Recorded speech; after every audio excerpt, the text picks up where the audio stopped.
Quero saudar a todos com a graça e com a paz do nosso Deus. Saudar também, os que vão nos acompanhar depois. A nossa transmissão fica gravada e depois os irmãos e irmãs podem acessar, podem ter o conteúdo em suas mãos.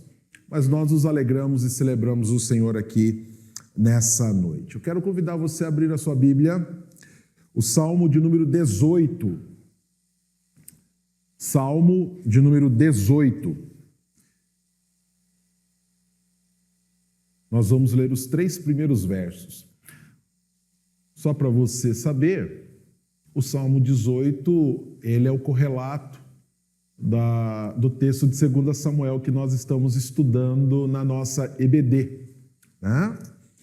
É a transcrição em formato de Salmo, de 2 Samuel 22. E os 3 primeiros versos desse Salmo, Salmo de Davi, dizem assim, e esse comecinho é um pouco diferente do texto de 2 Samuel, e nos chama muita atenção, porque aqui Davi diz assim, olha, eu te amo, ó Senhor, força minha. O Senhor é a minha rocha, a minha cidadela, o meu libertador, o meu Deus, o meu rochedo, em quem me refugio, o meu escudo, a força da minha salvação, o meu baluarte. Invoco o Senhor, digno de ser louvado, e serei salvo dos meus inimigos. Na introdução desse salmo, nós podemos aprender algo muito interessante. Podemos observar algo muito interessante, que é o tratamento que Davi dá a Deus. Um tratamento pessoal, íntimo, sem libertinagem, mas com profundo conhecimento, onde Davi mostra a proximidade que ele tem com o Senhor e a proximidade do Senhor para com ele. Ele declara o seu amor ao Senhor, Então eu te amo, ó Deus, te amo, Senhor, E aí ele começa uma sequência de predicados e qualidades do Senhor, mas ele descreve de uma maneira muito íntima. Ele fala assim, olha, força minha, minha rocha, minha cidadela, meu libertador, meu Deus, meu rochedo, em quem me refugio, o meu escudo, força da minha salvação, o meu baluarte. Então, Davi expressa uma proximidade muito grande do Senhor, e um conhecimento muito grande do Senhor. Trabalhamos em 2 Samuel um pouco já dessa ideia, mas é interessante isso, essa proximidade com Deus, essa intimidade com o Senhor, e que fazia toda a diferença na vida de Davi. E aí ele diz, invoco no verso 3, invoco o Senhor.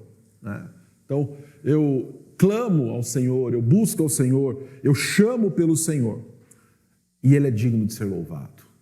Ele é digno de culto, Ele é digno de adoração, Ele é digno de veneração, Ele é digno de reconhecimento por todos os seus feitos. Aqui Davi relata a questão do livramento que Deus dava a respeito de seus inimigos, mas nós temos infinitos relatos, infinitas situações, infinitas questões, inúmeras, as quais nós podemos invocar e adorar o nome do Senhor. Ele é quem nos sustenta, Ele é quem nos cuida, Ele é quem nos dirige, Ele é quem trabalha as nossas vidas, Ele é o Senhor das nossas emoções, Ele é o Deus dos nossos pensamentos, Ele é aquele que cuida do nosso sustento.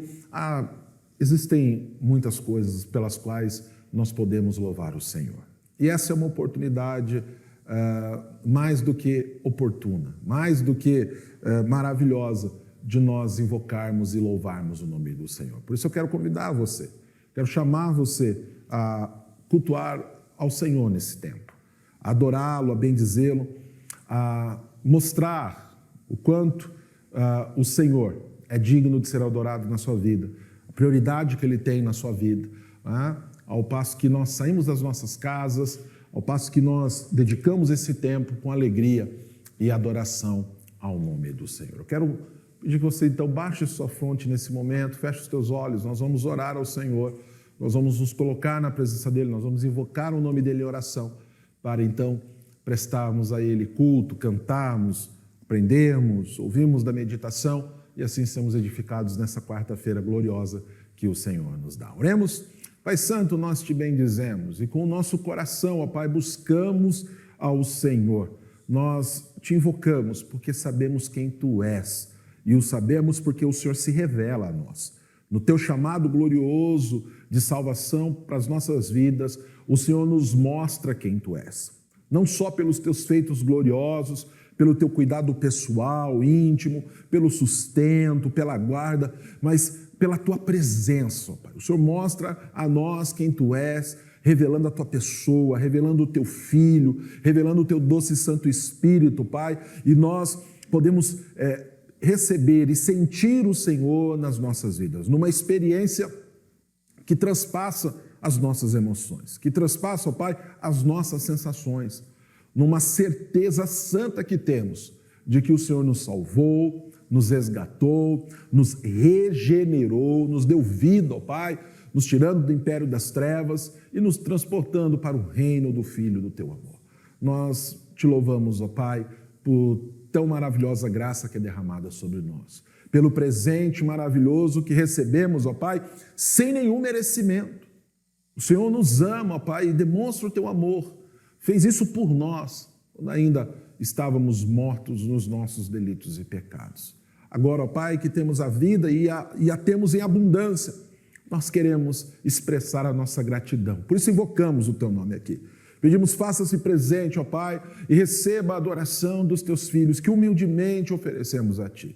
Sabemos, ó Pai, que não é a suntuosidade das coisas, não são a suntuosidade das coisas, não são os aparatos, ó Pai, mas a fidelidade, o desejo de Te servir, ó Pai, o testemunho santo de glorificar e bendizer ao Senhor que agrada a Ti, ó Pai.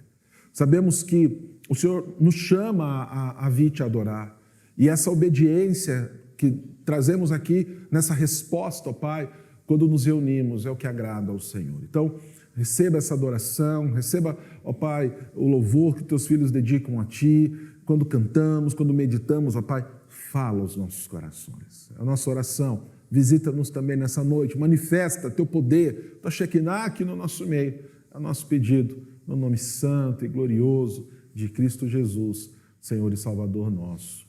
Amém e amém.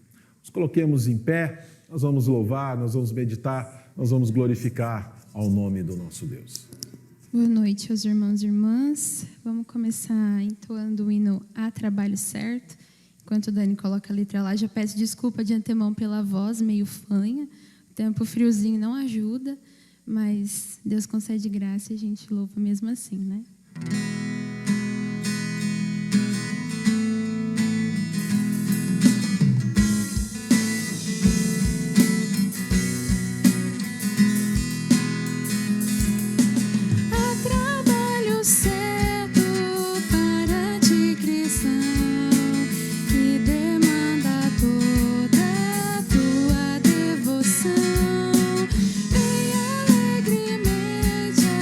Cristo obedecer.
precisam de consolação.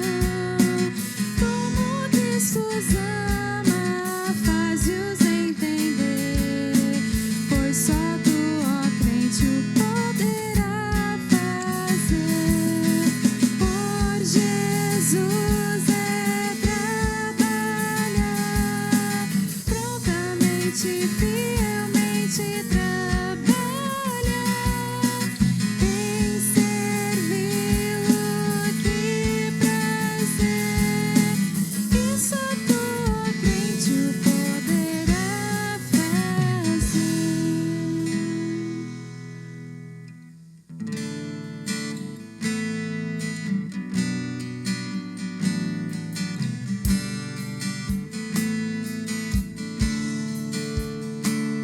A começar em mim, quebra corações, para que sejamos todos um, como tu és em nós. A começar em mim, quebra corações, para que sejamos todos um, como tu és em nós. Onde há frieza, que haja amor, onde há ódio, perdão, para que teu corpo cresça assim, rumo à perfeição. A começar em mim, quebra corações, para que sejamos todos um, como tu és em nós. Onde há frieza, que haja amor, onde há ódio, perdão, para que teu corpo cresça assim, rumo à perfeição. Onde há frieza, que haja amor, onde há ódio, perdão, para que teu corpo cresça assim, rumo à perfeição, rumo à perfeição. Amém. Oremos. Pai Santo, nós agradecemos ao Senhor e pedimos que, a começar em nós, que haja santidade, retidão, que haja, ó Pai, pureza de coração, para que possamos contribuir com o crescimento do Teu corpo, fazendo o nosso papel, desenvolvendo as nossas tarefas, glorificando a Ti com alegria, em espírito e verdade. Prepara-nos também, ó Pai, para esta hora, onde iremos aprender do Senhor. Fala aos nossos corações, vívida e santamente, em nome de Cristo Jesus. Amém. Pode se sentar, por favor. Louvado seja o nome do nosso Deus. Nós estamos trabalhando nos nossos devocionais às quartas-feiras, nessa temática da maturidade, com o desejo de termos mentalidades e ações santificadas, né? Por meio de uma mentalidade bíblica e santa, nós termos ações aonde o Senhor é glorificado.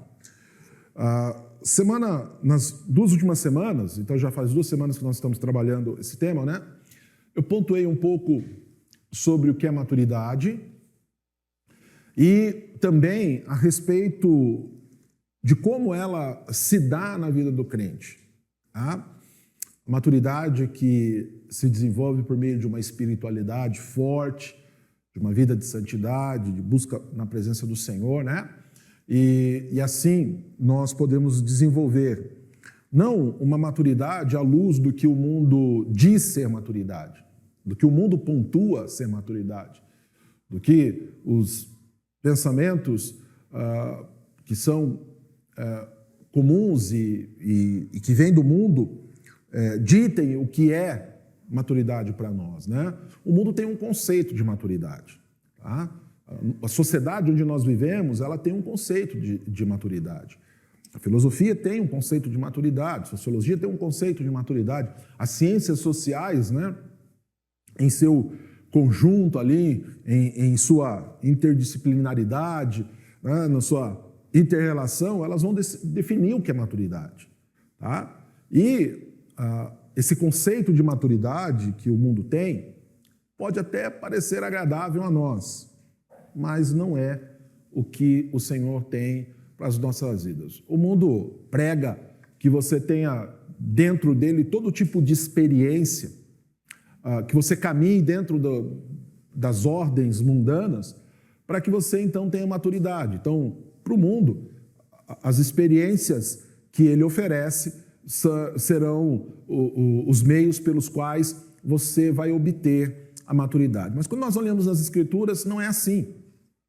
Certa feita, eu conversava com uma pessoa e eu disse isso a ela, né? Falei, olha, se for para ter maturidade como determinadas pessoas, eu prefiro então não ter, porque eu não quero ter as experiências que elas tiveram, né? Eu não quero passar pelo que elas passaram, né? Então, se nós pensarmos, por exemplo, em relacionamentos, o mundo vai dizer que quanto mais experiências nós tivermos entre pessoas, mais relações tivermos uns com os outros, mais experientes nós seremos, né? Nós não entendemos assim. Nós entendemos que a maturidade no relacionamento não vem pela quantidade de pessoas com as quais nós nos relacionamos, com as quais nós temos interações e tudo mais, mas pela graça e bondade de Deus. Nós devemos ter maturidade nos nossos relacionamentos segundo a caminhada com o Senhor. Na realidade, essa é a dinâmica para todas as áreas da nossa vida. A nossa caminhada com Deus vai determinar, tá? Vai nos ajudar a termos maturidade nas áreas necessárias da nossa vida, tá? Uma vez também eu estava conversando com uma pessoa e estávamos falando sobre fidelidade, né? E aí num determinado momento, eu falei para a pessoa assim, eu não sou fiel à minha esposa. A pessoa regalou os olhos assim, né? Falei, calma, vou explicar. Sou fiel a Deus. Sou fiel a Deus. E essa fidelidade a Deus me faz ser monogâmico, fiel à minha esposa, fiel à minha família, fiel aos princípios. Mas a minha fidelidade primeiro é a Deus. Então, eu não... graças a Deus até hoje não caí, mas não caí em adultério não por conta, em primeiro lugar, do amor pela minha esposa. Não que não tenha amor, mas em primeiro lugar, pelo amor a Deus e fidelidade a Deus. E isso vai redundar. A mesma coisa ministerialmente, né? A minha fidelidade primeira não é a denominação a qual eu sirvo. Apesar de amar a igreja presbiteriana, servi-la com convicção, pelo menos para mim, de que é o melhor lugar onde eu devo estar. Mas a minha fidelidade a Deus, ao chamado que Deus me deu, né? Então, esse é o caminho. Então, essa experiência com Deus, por isso, semana passada, eu falei a respeito da conversão, falei a respeito dessa espiritualidade que dá base, que dá alicerce para a nossa maturidade, tá? Então, eu fiz essa pontuação. E a partir daqui, nós vamos trabalhar, então, algumas questões que a maturidade deve trazer para nós, né? Que ela deve nos ajudar a expressar. Eu quero compartilhar com você o texto de 1 Coríntios 13, 10 e 11, tá? Estou usando a nossa versão Almeida comum mesmo, a que a gente está acostumado. Se você quiser acompanhar comigo aqui na projeção, pode ser. Se você quiser abrir a sua Bíblia, fique à vontade, né? Mas o texto diz assim, 1 Coríntios 13, 10 e 11, tá? Entendendo que esse texto todo, ele está num contexto de amor. Paulo está explicando, está falando sobre o amor, né? Paulo veio trazendo orientações à igreja de Corinto, ele vem falando sobre várias questões a respeito da prática da igreja de Corinto. Aí ele chega no final do verso 12, começo do capítulo 13, aliás, no final do capítulo 12, começo do capítulo 13, ele diz: passo-vos a falar sobre algo sobremodo excelente. Né? Tempos atrás eu preguei nesse texto e falei para os irmãos que a ideia que se tem aqui é que Paulo está abrindo um parênteses, né? Ele vem falando, ele vem orientando, ele vem exortando, ele vem admoestando, de repente ele fala assim: não, deixa eu falar sobre algo para vocês, para que vocês entendam sobre o que eu estou falando, para que fique claro a respeito do que eu estou falando. Então vocês precisam de uma clareza, vocês precisam de algo que venha trazer luz. Então eu passo-vos a falar sobre algo sobremodo excelente. E aí então ele começa a versar sobre o amor, né? Ele fala da sublimidade do amor, né?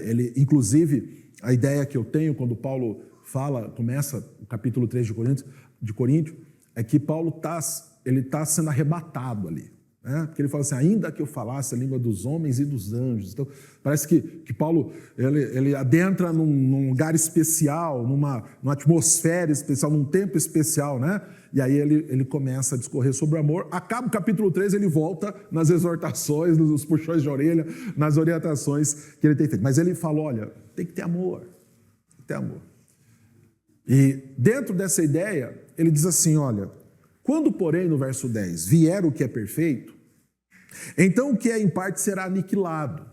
Então, quando a manifestação do que é perfeito, maduro, completo acontecer, o que é imperfeito vai ser substituído, tá? E não é uma substituição de que é deixado de lado, mas ele vai ser aniquilado, vai acabar. O que é maduro, o que é completo, vai tomar lugar do que é imaturo e incompleto.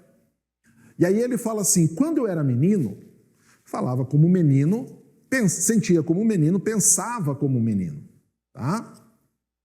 Quando cheguei a ser homem, desisti das coisas próprias de menino.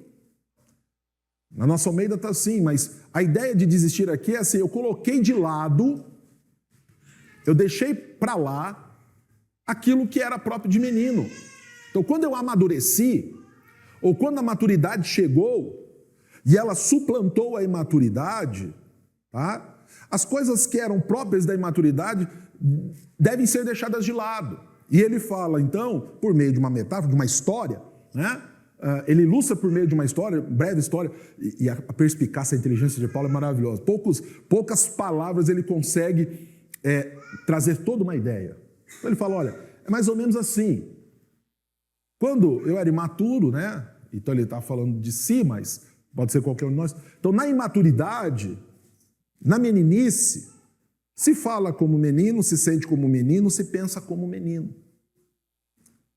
Né? Criança não sabe muito bem o que é urgente, emergente, prioritário, coisa e tal. Mas quando há essa maturidade, quando o que é perfeito toma conta, né? E aí ele fala que isso vem por meio do amor, da manifestação do amor de Deus em nós, e nós, expressando esse amor ao mundo, a gente abandona aquilo que é da imaturidade, da meninice, e passa, então, a fazer o que é da vontade de Deus. Então, a partir daí eu quero falar hoje sobre prioridades. A prioridade que vem, ou que deve acontecer, ou como nós devemos lidar com as prioridades quando alcançamos a maturidade, ou quando a maturidade passa a se perceber em nós. Então, a partir da conversão, nós experimentamos um processo de amadurecimento. Então, quando o que é perfeito vem sobre nós, quando ele se manifesta sobre nós, a perfeição de Cristo, por meio do seu amor, da sua graça, tá? Aquilo que é imperfeito é aniquilado. Aquilo que é imperfeito em nós é tirado pelo poder glorioso do Senhor, por meio do seu Espírito Santo. E aí, as coisas que fazíamos na nossa meninice espiritual e emocional, agora devem ser deixadas de lado. Nós devemos aprender a priorizar coisas. E é isso que eu quero, então, falar com você. Então, um dos grandes males da atualidade é a incapacidade de definir prioridades. tá? Um dos grandes males que nós enfrentamos hoje, que nós vemos na nossa sociedade, tá?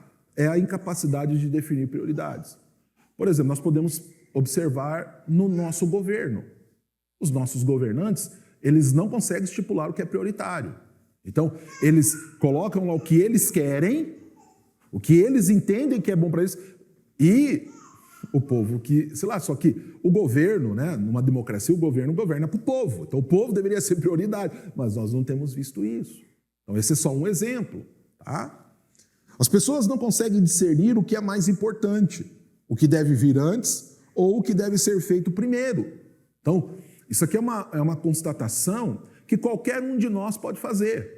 Se você for a campo e você lançar uma pesquisa, se você resolver produzir um trabalho científico, né, para um mestrado, um doutorado, onde a questão vai ser a prioridade, e você vai fazer uma das metodologias aí de pesquisa, vai ser trabalho de campo, você vai pesquisar, você vai perceber, isso é notório, que as pessoas perderam ou não mais desenvolveram o senso, não tem mais o senso do que é importante, do que deve vir antes ou do que deve ser feito primeiro. Os sensos de urgência e emergência têm sido deixados de lado e muitas das coisas são feitas fora de tempo. Então, as pessoas hoje não sabem mais o que é urgente e o que é emergente. Tá? Então, eles não sabem mais o que é urgência e emergência. E cada vez mais nós temos visto as coisas sendo feitas fora de tempo, fora do tempo necessário. As respostas estão fora de tempo. Quando a gente vai fazer determinada coisa, parece que o time passou, a coisa já se perdeu, ou já se estragou, né? Porque as pessoas não conseguem mais priorizar. Me lembro quando eu fazia ciências contábeis, há muito tempo atrás, algumas décadas atrás, aprendi um princípio, e para os contadores aí, os que gostam dessa parte das exatas dentro das ciências contábeis, tem um princípio chamado PEPS-WEPS. Então, PEPS, né, e WEPS. O que é PEPS e WEPS? PEPS é assim, primeiro que entra, primeiro que sai. Ou último que entra, último que sai, né? Ou último que entra, primeiro que sai, aí depende. Então, assim, a gente tem que definir, ó, essa mercadoria, ela é PEPS ou ela é WEPS? Ela é a primeira que entra, primeiro que sai? Ou ela é a última que entra, a primeira que sai? Porque tem coisas que vão entrar antes, mas podem sair depois. Tem coisas que vão entrar depois, mas devem sair antes. Então, o Ademar lá tem o supermercado. O arroz pode entrar primeiro, mas ele pode aguardar mais, um pacote de arroz. Mas uma cebola lá, ela entrou, ela tem que sair logo, senão ela estraga, ela é perecível. As pessoas perderam essa noção. A gente está falando do mercado, do comércio, mas na vida é assim também. Então, isso tem sido notório nos dias de hoje, tá? As pessoas perderam esse senso. Nos relacionamentos, e aí eu quero trazer para áreas mais, para afunilar um pouco mais, nos relacionamentos, pessoas têm sido negligenciadas e compromissos deixados de lado. Por essa incapacidade de definir o que é prioridade, tá? Nós temos visto isso acontecer nos relacionamentos. Então a pessoa ela tá dentro do relacionamento, casamento. Vamos pegar um ambiente do casamento, que é um ambiente que eu gosto de falar bastante. Tá? Nós temos visto que as pessoas têm sido deixadas de lado. Não tem, a relação de uns com os outros não tem muitas vezes sido prioritário. Tá? O compromisso, né, assumido no altar, troca de alianças, tudo tem sido deixado de lado. O compromisso, né, nós, pais cristãos, presbiterianos, né, que defendemos, eu espero que você ainda defenda, né, o pedobatismo, o batismo infantil, nós trazemos aqui os filhos e nos comprometemos. Não, eu vou educá-los no caminho do Senhor. Nos esquecemos, abandonamos, deixamos de lado, os filhos perdem prioridade, tudo mais, né? Nesse caminhar, sentimentos estão sendo suprimidos ou maltratados, e as pessoas não conseguem mais entender o que é prioritário em relação ao outro. Moram juntos, vivem juntos, trabalham juntos, estudam juntos, mas parece que são desconhecidos uns dos outros, não conseguem mais definir o que é prioridade um para com o outro, o que o outro precisa primeiro, né? Esses dias eu vi algo que eu fiquei boquiaberto, gente. Eu confesso que eu já tô ficando meio ultrapassado, tá? Me considerava tão moderninho, estou ficando ultrapassado. Porque eu vi uma mãe com uma criança, e aí as mães aí, né? As que têm os pequenos, já tiveram pequenos, hoje são grandes, né? A mãe, quando está com criança, ela é um foguete, ela é mil utilidade, ela troca a fralda, ela dá de comer, ela dá banho. Aí a criança, desculpa a expressão, tá, gente? A criança estava cagada, estava com fome, chorando, a mãe não sabia o que fazer. O que eu faço primeiro? Não sabia o que era, o que deveria ser priorizado ali. Eu troco a fralda, eu dou banho, eu faço o quê? Faço o quê? As pessoas estão assim. Estão assim. Sou casado, o que eu tenho que fazer? O que eu devo priorizar? O que deve vir primeiro? Estou educando os filhos, o que deve vir primeiro aí? Então, as coisas estão assim. As amizades, né? Nas amizades e tudo mais. Então, as pessoas não conseguem mais entender o que é prioritário em relação ao outro, em relação aos seus sentimentos, suas emoções e as suas intenções. Por não saberem mais, ou por não estarem mais, por não terem mais um padrão do que deve ser prioridade. Na espiritualidade, a falta de prioridade também tem causado estragos. Os crentes não estão discernindo o que deve vir primeiro em suas vidas. Dinheiro, cuidados pessoais, interações mundanas têm maior atenção e estão vindo antes do que o reino de Deus na vida de muitos. As pessoas não têm mais sabido o que é, eu tenho que cuidar disso, eu tenho que cuidar, o que eu devo fazer? Não. Então, as pessoas estão colocando os carros aí na espiritualidade também, os carros na frente dos bois. E em um mundo caído, entender o que deve ser prioritário à luz da vontade de Deus tem sido um grande desafio para a Igreja de Cristo. Entender o que é prioritário, ensinar o que é prioritário, tornou-se uma pauta necessária no ensino da igreja, nas observações da igreja. Ensinar os cristãos a dar atenção ao que deve vir primeiro e manter a constância em executar o que é urgente se tornou um alvo a ser alcançado pela igreja. A igreja muitas vezes não tem sabido ensinar e mostrar na prática o que deve vir primeiro. Então, se preocupam muito com o crescimento, se preocupam muito com a expansão das estruturas e tudo mais, não que isso não tenha a sua importância, mas muitas vezes isso toma o lugar de outras coisas importantes, como os relacionamentos interpessoais, a vida de santidade e comunhão com Deus, e daí por diante. Então, tornou-se necessário a igreja assumir para si esse ensino a respeito do que é prioritário.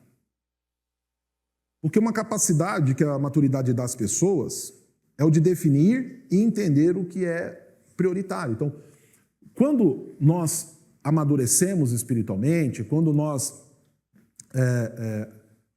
progredimos na nossa vida cristã, então, quando nós vamos amadurecendo, então, não só o processo da conversão, mas o processo da santificação e o trabalhar de Deus em nós, o trabalhar do Espírito em nós, e nós vamos crescendo, vamos amadurecendo, vamos entendendo paulatinamente, dia a dia, o que é a vontade de Deus. Essa maturidade vai nos capacitando, vai nos dando o poder de entender, olha, é isso que deve vir primeiro, isso é a vontade de Deus. Isso vai desencadear outros processos e assim por diante. Então, uma pessoa madura, espiritualmente forte, olha só, olha as ligações que eu estou fazendo aqui com a maturidade. Pessoa madura, espiritualmente forte, com domínio próprio, tá? Então, aqui é uma das manifestações do fruto do Espírito. E emoções rendidas ao Senhor, porque um dos grandes problemas da maturidade é a pequenez ou a incapacidade emocional que muitos têm. Hoje as pessoas estão fragilizadas em suas emoções. Tá? E isso tem sido um agente sabotador da maturidade. Então, espiritualmente forte. Lembra que eu falei semana passada de espiritualidade forte? Tá? Então, pessoa íntima com o Senhor, falei como Davi escreve ali no Salmo 18, pessoa que ora, pessoa que conhece as Escrituras, uma pessoa que pratica o jejum, que socorre os necessitados, né? Uma pessoa que desenvolve dentro dos preceitos, dentro dos princípios bíblicos, a sua espiritualidade, tá? Que tem domínio próprio, que não é dominado por questões externas, que não é dominado por situações, que não é dominado por questões as quais ele diz, estou fora de controle e tudo mais, né? Com emoções rendidas ao Senhor. Entende o que deve vir primeiro na sua vida. Então, a maturidade alicerçada nessas questões nos ajuda, então, a entender o que é prioritário. E as Escrituras Sagradas, então, ensinam a respeito do que é prioritário. Por isso, devemos buscar na sabedoria divina as instruções para priorizarmos o que é da vontade de Deus. Ou seja, encontrar nas Escrituras esse poder, esse entendimento, essa capacidade de entendermos como priorizar e o que é priorizar, né, segundo a vontade de Deus. Então, olhando para o texto, aqui para nós fazermos a nossa devocional, lá no verso 10, Paulo diz assim, quando porém vier o que é perfeito, então o que é em parte será aniquilado. Então, Paulo está dizendo aqui, né, que quando a manifestação do Senhor acontece, tá? O que é imperfeito, essa ação mundana, essa ação carnal, essa ação sexual, ela é então aniquilada. Então, Paulo ensina aqui que a maturidade, também chamada do que é perfeito ou completo, substituirá o incompleto ou imperfeito nas nossas vidas. Essa substituição acontece no momento da conversão, naqueles que passam a viver pela graça de Deus. E ela também tem um tempo no porvir, tá? Quando o Senhor se manifestar na parousia, quando nós recebermos pela segunda vez o nosso Salvador e por Ele fomos levados aos novos céus e nova terra, e ali então se completará, né, todo o processo, ali dará fim a essa vida terrena e nós reinaremos eternamente com Ele.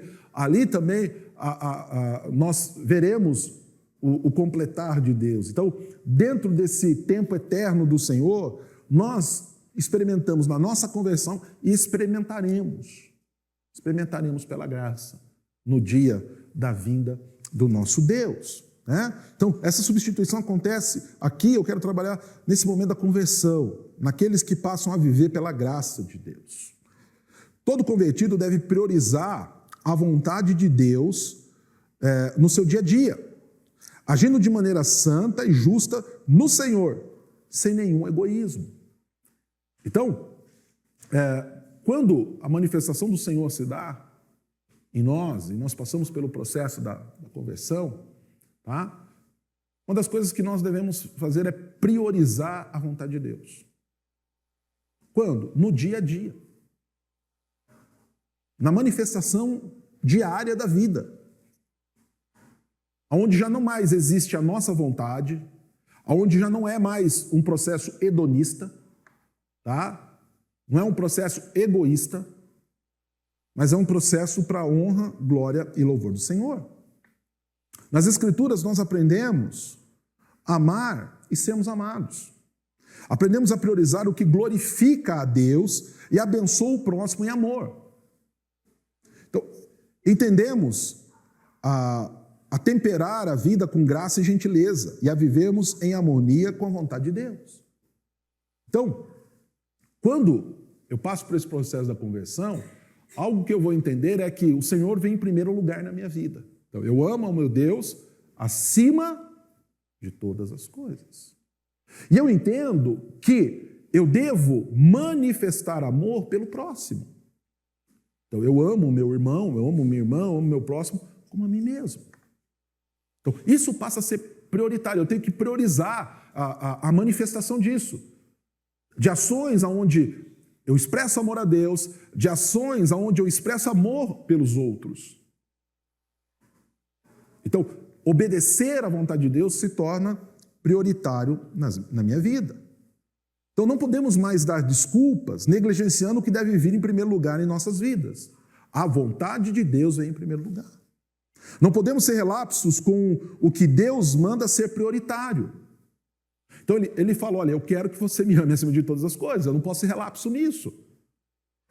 Eu não posso viver para mamon e dizendo, mas veja bem, se eu não for, como que eu vou viver? Se eu não atender isso, como que vão ser as coisas?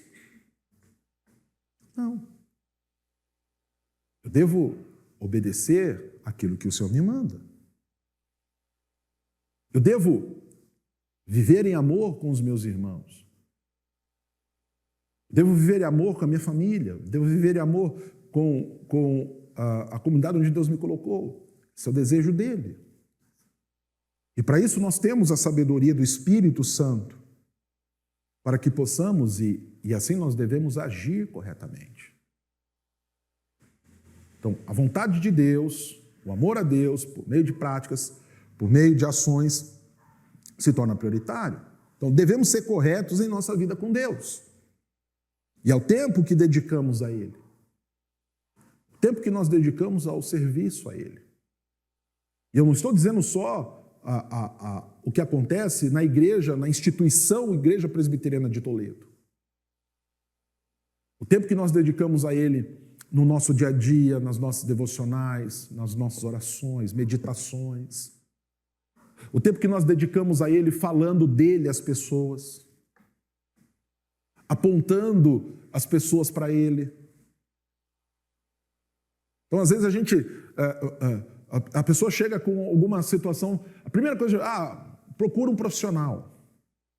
Não falamos do amor de Jesus para as pessoas, não apontamos as pessoas para Cristo, para o seu poder.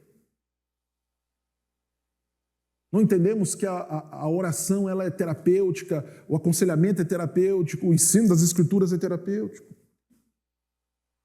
Então nós devemos priorizar o ministério cristão na vida que temos como igreja. Então Deus nos capacita, Deus dotou você de dons e talentos, de capacidades, que devem, em primeiro lugar, servir a igreja de Cristo. E mais uma vez eu digo, não só a instituição Igreja Presbiteriana de Toledo, no seu CNPJ, na sua Constituição, no seu tempo, suas estruturas, mas a igreja que caminha no dia a dia, que se manifesta no dia a dia. Então, Deus me capacitou e eu tenho que usar esses dons e talentos que Ele me deu. Eu tenho que multiplicá-los, de maneira que eles sirvam ao Senhor a 30, a 60, a 100 por um. Dentro das capacidades que o Senhor me ajuda a ter. E Ele tem dado a nós essa capacidade. O que nós temos feito? Então, ninguém que põe a mão no arado e olha para trás é apto para o reino de Deus. O problema é que nós temos dado desculpas.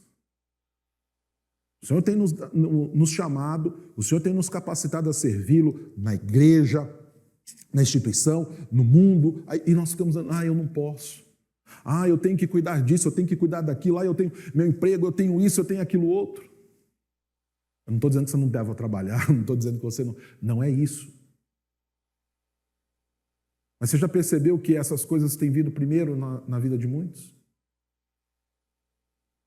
E uma coisa que eu tenho percebido como pastor, talvez você não vai ter essa mesma percepção, porque igual esses dias eu estava conversando com uma pessoa no mundo aí, e ela olhou para mim e falou assim, pastor, você é como uma esponja, né? Você vai absorvendo tudo, as pessoas chegam até você e vão contando. Eu falei, é um dos ministérios que Deus me deu. Então, às vezes você não vai ter essa percepção porque você não vai ter conversado com tantas pessoas como, por exemplo, eu conversei. Mas uma coisa que eu tenho percebido é assim, as pessoas elas começam a se atarefar. E começa agenda, casamento, trabalho, tudo. A primeira coisa que as pessoas têm deixado é a igreja.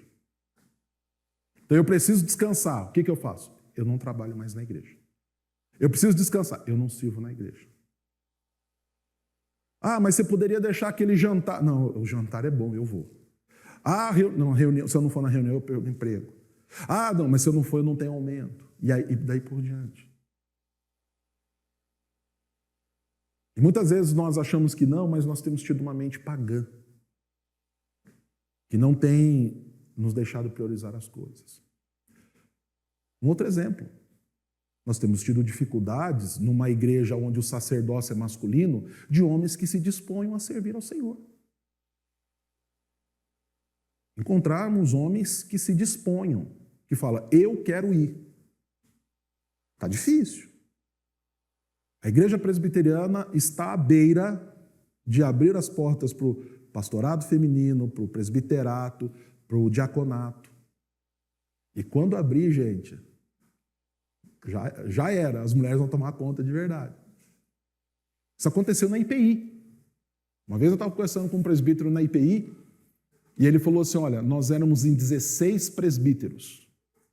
Abriu para o presbiterado feminino, primeira eleição nós ficamos em 12. Segunda eleição nós ficamos em 6. Terceira eleição nós ficamos em 2. Ele falou, a próxima nós não vamos ficar em nenhum. E eu falei daí, ele falou assim, a igreja tem caminhado bem, tem crescido, prosperado. Mas isso é uma vergonha. Por quê? Porque muitas vezes nós não temos priorizado. Um dia nós estávamos fazendo uma visita e eu não tinha esse entendimento. Por isso que é bom de vez em quando dar ouvido, entendo o que eu vou falar e não me distorçam, mas é bom de vez em quando você dar ouvidos à esposa. Eu sei que você já vai pensar, é bom dar ouvido sempre para a esposa, tá? Eu pensei nisso, mas eu estou usando a força de expressão. Nós estávamos fazendo uma visita, e aí nós estávamos voltando, eu percebi que a Simone estava bem quieta. E aí eu falei, o que foi? Ela falou assim, nossa, eu estou com o meu coração bem triste. Eu falei, por quê? Ela falou assim, olha, nós fomos visitar ali, um casal, tudo. Foi um homem tão capacitado. Em nenhum momento ele falou assim, olha, eu quero servir a igreja, eu quero ser um presbítero, eu quero... Eu falei, por que ele quer ser membro da igreja? Qual é o objetivo? Se não for para servir. Porque perdeu-se essa prioridade. Perdeu-se. Então, nós devemos tomar cuidado. Muito cuidado. Para nós não negligenciarmos o chamado de Deus. Devemos ser corretos em nossa vida com o próximo também, né? E o tempo que dedicamos a eles. Devemos dar prioridade ao casamento e à nossa família. Cônjuge e filhos devem receber o seu principal tempo depois do Senhor, e um tempo de qualidade. Um tempo de qualidade. Tempo bom, de conversa, de troca de ideia. Tá? Então, vou dar isso aqui, ó, vou abrir um parênteses, igual quando Paulo fala que por ele não se casava, ele fala, isso não é mandamento, tá? É minha opinião, não é isso que Paulo fala. Estou falando a mesma coisa, não é mandamento, é minha opinião. Netflix não é tempo de qualidade no casamento. Tá? Tempo de qualidade do casamento é conversa, trocar ideia, tá? É você olhar no olho, é você conversar, é você dar risada, é você ouvir, é você aprender. Tá? Pastor, então eu não vou mais assistir Netflix. Não é isso que eu estou dizendo também. Eu vou começar, quando eu colocar essas opiniões minhas, eu vou gastar um tempo só explicando elas, tá? Igual quando eu falei da TPM, né? Eu não falei que ela não existe. Eu falei que ela não pode te dominar. Eu sei que está aí, mas não pode te dominar. Tá? Então eu vou explicar, vou começar a desenhar. Eu vou trazer um quadro aqui, vou desenhar assim, olha, tá? As mulheres até 1900 e tanto tinham TPM, mas não matava o marido, não mordia ninguém, entendeu? Não chutava o pai, né? Não prendia a mãe, essas coisas todas. Tá? Vou começar a desenhar. Então, mesma coisa. Estou dizendo que não pode. Tá? Nada disso. É legal, tudo. Mas o problema é que isso se tornou a única prática em muitos lugares. Então, o tempo de qualidade é vamos sentar e assistir uma série. Não se conversa, não sabe, não se troca ideia. Já falei, por exemplo, o marido às vezes não sabe o que a esposa crê, a esposa não sabe o que o marido crê, os pais não sabem o que creem os filhos. Então, tempo de qualidade envolve conversa, olho no olho. Se você pegar Provérbios, os primeiros 10 capítulos de Provérbios, você vai ver Salomão dizendo, filho meu. Então ele está conversando, ele está olhando no olho. Ele está ali, filho meu, filho meu. Então ele está conversando, ele está ensinando, filho meu, filho meu. Com Tempo de qualidade. Dá para assistir? Dá para ir no cinema, dá para... Lógico que dá, gente. Me entendam. Meu tempo é curto para eu ficar aqui desenhando. Mas prioridade, conversar, trocar ideia, saber o que o outro pensa, o que o outro sente, né? Expressar sentimentos, falar das coisas do coração. Isso é tempo de qualidade. Não é? Contar para os filhos a história de antigamente, aumentar bastante, né? As histórias. É isso. Isso é necessário. Né? Então, família deve receber a nossa prioridade. Tá? Antes da família, só Deus. Né? Então, nós devemos cuidar disso daí. Então, a maturidade vai nos ensinar sobre essas questões. E Paulo continua, né? Dizendo, quando eu era menino, falava como menino, sentia como menino e pensava como menino, na primeira parte do capítulo 11. O versículo não está no tempo passado à toa, pelo contrário, é proposital, para mostrar que antes da conversão e da mudança de vida pelo Espírito, o que reinava era a imaturidade. Então nós devemos abandonar velhos hábitos escravizadores, que matam o nosso progresso cristão. Temos de ter controle das nossas falas, dos nossos sentimentos e pensamentos no poder do Espírito. Não é isso que Paulo fala? Olha lá. Quando eu era menino, falava, sentia, pensava. Então, agora, no poder do Espírito, nós devemos cuidar e dominar o que falamos, o que sentimos, o que pensamos. Pastor, mas tem como controlar o pensamento? Tem. Tudo que é puro, seja isso que ocupe o vosso pensamento. Pastor, tem como controlar sentimentos? Tem. Longe de vós toda ira, raiva, amargura, cólera, longe. Tem. Esses dias eu estava indo fazer uma visita e no meio do caminho, bom essas tecnologias de multimídia no carro, né? Os Bluetooth da vida e tudo, então você não fica com o celular, tá? Mas eu vi uma mensagem do WhatsApp, joguei lá no painel do carro, estou ouvindo. Nossa, eu fui ouvindo a mensagem, gente. Assim, ó, as carótidas foram se enchendo de fogo e fúria. E foi assim. E eu falei, eu vou responder. Daí eu lembrei, longe de vós toda ira, toda amargura. Aprendemos isso esse dia. E eu lembrei disso com a voz do Tércio. Não era no Waze não, viu, Tércio? Era na mente mesmo, porque a gente estudou isso aqui em Efésios, não foi? Longe de vós. Então, não pode. Onde? Então, né? Ali nem divertidamente já dava conta. Eu já estava, né? Então, mas longe. Então, tem como controlar. Né? Fiz o exercício da respiraçãozinha. Quando eu percebi, já estava tudo embaçado dentro do carro. Né? Mas controla.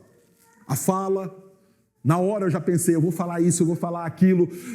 Não vai falar nada. Seja pronto para ouvir.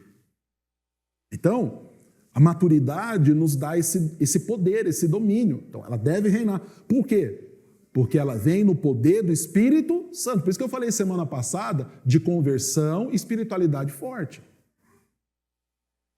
Para nós, gente, para mim e para vocês, não tem aquela dom boi para não entrar em uma boiada para não sair. A gente nem passa da cerca para dentro. Para nós é assim. No que depender de nós, nós temos paz com todos. Isso chama maturidade espiritual, maturidade emocional. Então devemos agir com maturidade. Na resposta que vai dar para o marido, na resposta que vai dar para a esposa, na resposta que vai dar para o filho. Na que vai dar para o pai, para a mãe, para o pastor, para o presbítero, para a irmã, para o irmão. Entendeu? Quanto mais maduro você for em suas prioridades nessa vida, mais irá refletir a glória do Senhor. Mais você vai refletir a glória do Senhor. Quanto mais você prioriza a Deus e a sua vontade, que é de amá-lo acima de todas as coisas e o próximo como a você mesmo, mais do céu você irá experimentar. E mais irá manifestar o céu na vida dos outros. Então, nós somos chamados para experimentar do céu e para manifestar na vida dos outros o céu. O problema é que muitas vezes as pessoas estão convivendo com crentes que na realidade manifestam o inferno. É um inferno viver com determinados crentes. É uma tensão, é uma agonia, é uma tristeza, é deprimente, é destruidor. Porque as pessoas não são maduras e não sabem priorizar as coisas, não sabem priorizar o que vai falar, não sabem priorizar o que vai manifestar. O marido não sabe priorizar a esposa, então para a esposa o casamento é sempre uma angústia, a esposa não sabe priorizar o marido, para o marido o casamento é sempre uma angústia. A gente vive num protocolo hoje, por exemplo, os que têm filho, não, filho vem em primeiro lugar, e aí abandona totalmente o conceito bíblico, aí o cônjuge fica assim, mas calma lá, e o meu espaço aqui, começa uma bagunça, um balaio, uma confusão. Então, quanto mais maduro nós formos, né, abandonamos as meninices, abandonamos aquilo que era próprio do mundanismo e fazemos o que é da vontade de Deus. Então, crianças espirituais e emocionais não sabem priorizar coisas importantes. Buscam somente o prazer. E prazer aqui, gente, não está ligado só à ideia sexual. Tá? Às vezes a questão não é da sexualidade, mas outras coisas. Tem pessoas que têm prazer em ficar sozinho, sempre sozinho. Nunca quer companhia de ninguém, nunca quer compartilhar tempo com ninguém. A gente tem prazer nisso. A gente tem prazer em falar demais. Então fala.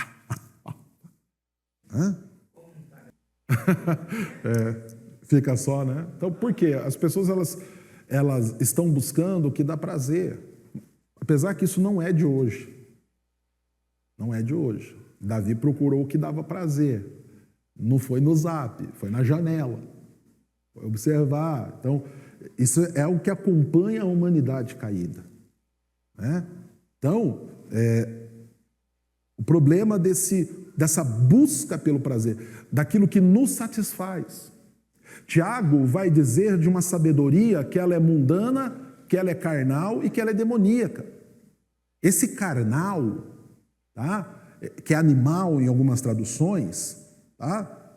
Eu tenho falado desse texto para você várias vezes, tá? Carnal ali é animal, né? Pissurré, psique. Da onde deriva a nossa tão querida psicologia? É animal. É algo que é ligado ao homem adâmico. Não é de Deus. É buscarmos explicar o homem, é buscarmos uma sabedoria que ela é caída. Que não é a vontade de Deus. Dá prazer aos homens, mas não produz a glória de Deus. Então, as crianças espirituais e emocionais não priorizam o crescimento, elas priorizam o prazer. Tá? E no fim, causam males terríveis que ferem os outros, que machucam os outros, que desanimam os outros, que estragam os outros e daí por diante. Então, há um apelo a que abandonemos a meninice. Vós que sois perfeitos, vós que sois espirituais, meninice não cabe a vocês. Então, determinadas discussões, determinadas razões não cabem a nós. Determinadas palavras, determinadas ações não cabem a nós. Não cabem.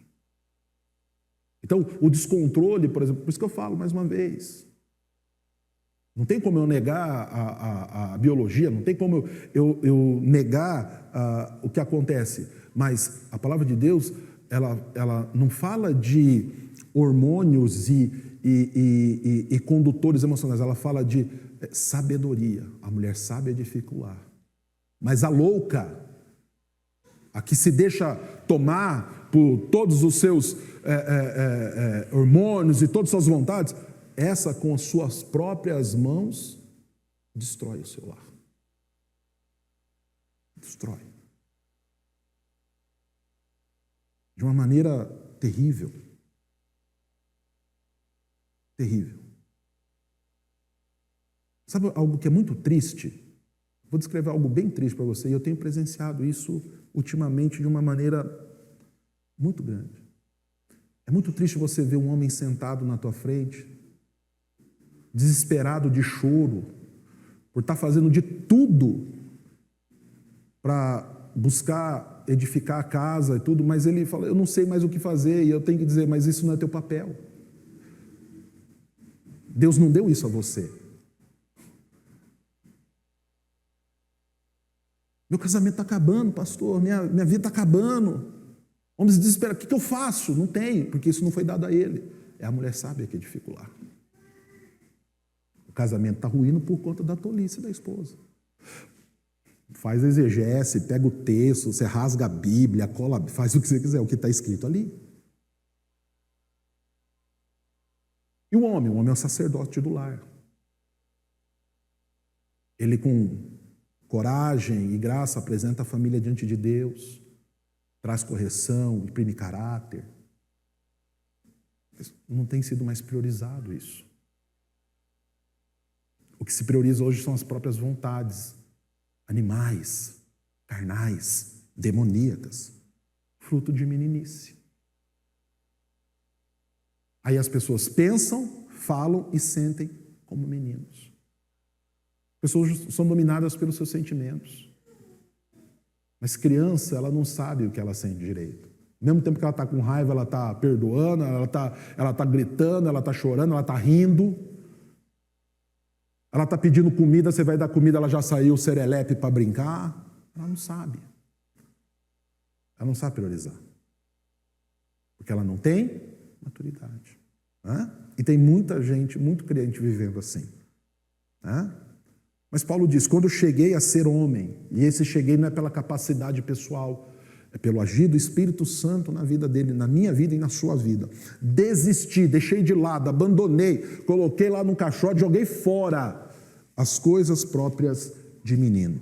Então, nessa metáfora, aprendemos que o amadurecimento pelo Espírito Santo, deixamos de lado o que é infantil em nossas vidas. A grande questão é que muitos não têm abandonado as coisas infantis e não dão prioridade aos pensamentos e ações dignas dos grandes homens e mulheres de fé. Muitas vezes nós só temos esses heróis, essas heroínas, como uma citação vaga, mas não os imitamos, não tomamos seus exemplos e colocamos eles em prática. Então tem muita gente agindo com meninice. Então não acontece do jeito que eu quero, eu vou fazer beiço. Não acontece do jeito que eu quero, eu vou falar mal. Não acontece do jeito que eu quero, eu tenho denunciado isso, não acontece do jeito que eu quero, não vou mais na igreja, eu vou punir com a minha ausência. Não acontece o que eu quero, eu abandono, eu deixo de lado. Não acontece o que eu quero, veja bem, a Bíblia coloca pautas, a Bíblia coloca limites muito claros. Mas não é do jeito que eu quero, eu me separo.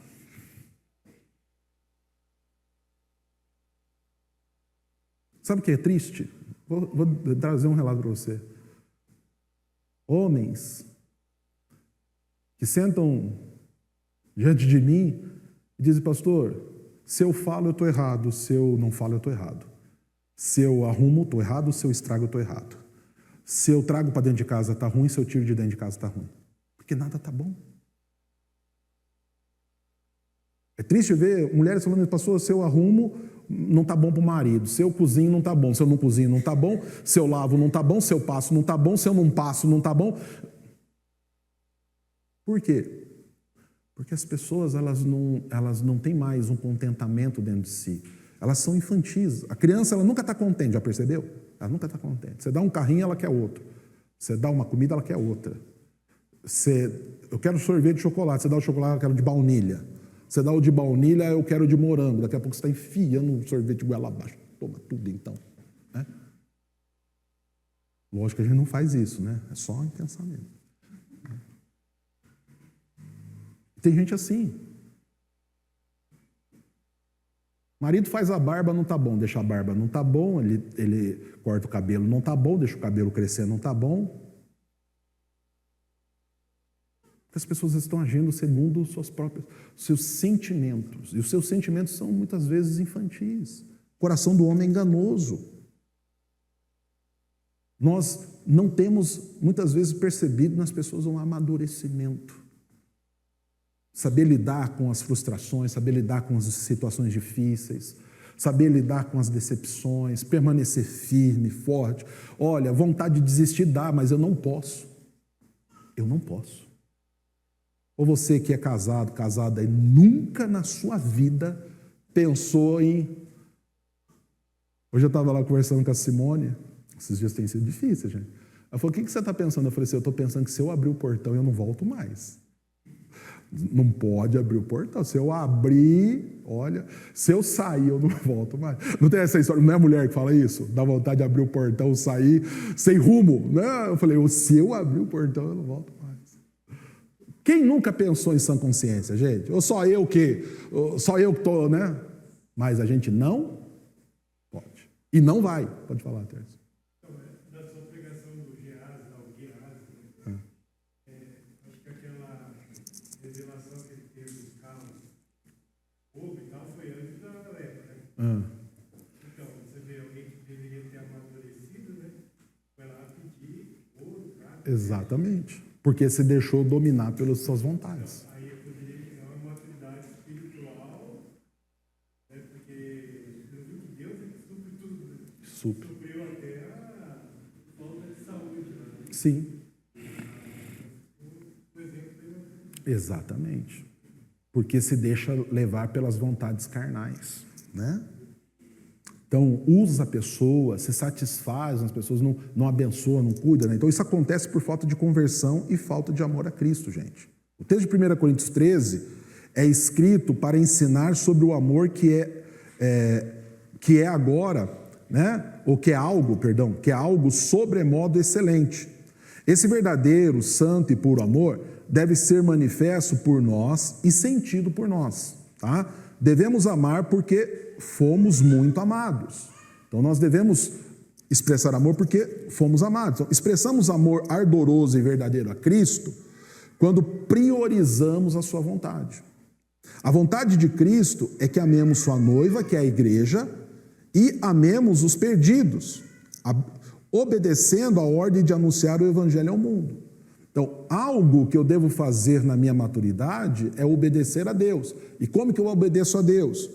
Priorizando a sua vontade. O que Ele quer para mim? Que eu ame a sua noiva, que eu sirva a sua noiva, que eu cuide da noiva e que eu anuncie ao mundo que Ele é Senhor para a glória de Deus Pai.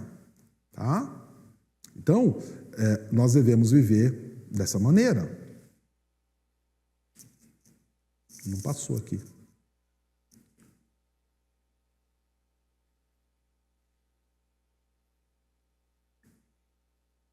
Deixa eu voltar aqui, calma